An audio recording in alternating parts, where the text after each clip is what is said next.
चलिए खबरों में आगे बढ़ेंगे, जहां महाकुंभ नगर के 13 अखाड़ों में से एक शीर्षस्थ अखाड़ा है निरंजनी अखाड़ा। इसी अखाड़े की महामंडलेश्वर हैं मां आनंदयी मूर्ति जी। आकर्षक व्यक्तित्व और विद्वत्ता की मिसाल यानी जाने वाली सन्यासिनी हमारे UP bureau chief Amarendra Pratap Singh ने उनसे खास बातचीत की है। सहज, चुनिंदा और खास सवालों से कि क्या जवाब उन्होंने दिए हैं, देखिए इस रिपोर्ट में।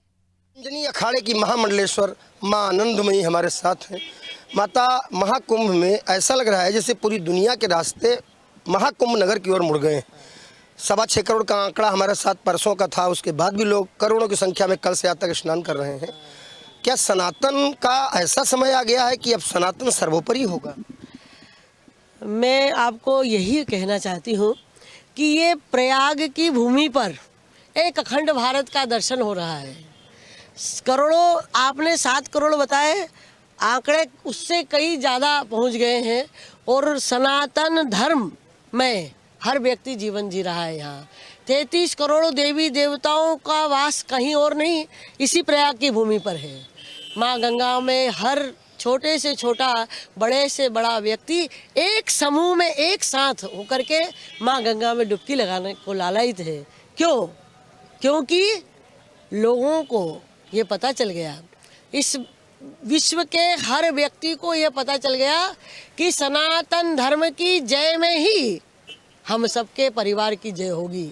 और सनातन धर्म जब तक 144 वर्ष के बाद यह अनुपम योग आया है, तो सनातन धर्म जब तक जीवन रहेगा इस भारत की भूमि पर, अंतिम से अंतिम व्यक्ति का, तब तक सनातन धर्म जीवित रहेगा। और साक्षात दर्शन, यदि अखंड भारत का दर्शन कहीं करना है तो विश्व, यहाँ एक कहते हैं कि गागर में सागर समाहित हो गया है आज, ऐसा दर्शन है।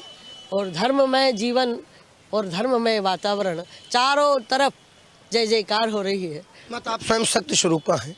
पहली बार यहाँ हमें महिलाएं, देश की माँ, बहन, बेटियाँ बहुत बड़ी संख्या में कुंभ में स्नान करती, घूमती, मेले में दिखाई पड़ रही। बच्चियों से हमने बात की, वो कह रही हमें इस बार कोई डर नहीं है। तो ये डर नहीं है, इसके पीछे वजह क्या है? इसके सबसे बड़ी बात तो इस महाकुंभ में शासन प्रशासन की व्यवस्था भी बहुत अच्छी है। और महिला जहाँ धर्म को जीवन जीती है, और महिला यदि समझ गई हर बात, तो उसका घर सुधर जाता है। और यदि करोड़ों की संख्या में महिलाओं ने डुबकी लगाई है, तो हम कहें कि यदि 100 करोड़ महिलाओं ने डुबकी लगाई है, तो 400 करोड़ परिवार के हर व्यक्ति ने उसमें डुबकी लगाई है। तो धर्म में को समझने में नारी शक्ति सबसे आगे होती है, नारी भक्ति है। नारी, माँ गंगा, माँ है गंगा, माँ को पहचानती है और माँ ने ही सबको बुलाया है। इसीलिए आपको चारों तरफ जो दिखता है कि इतनी सारी शक्तियाँ दिख रही है, सबको प्रणाम करने का मन होता है। तो ये माँ गंगा की कृपा है।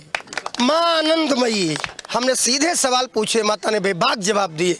अब उन्होंने अगर कह दिया कि किसी बेटी का हाथ भी अगर कोई पकड़े तो उसका हाथ काट देना चाहिए, तो फिर हम कैसे कुछ कह सकते हैं? क्योंकि उद्वेग और शक्ति ये एक साथ अगर होगा तभी ये देश सनातन बनेगा, ऐसा माता का कहना है जो आपके सामने है। वीडियो जर्नलिस्ट जितेंद्र के साथ अमरेंद्र प्रताप सिंह, अनादि टीवी, महाकुंभ नगर।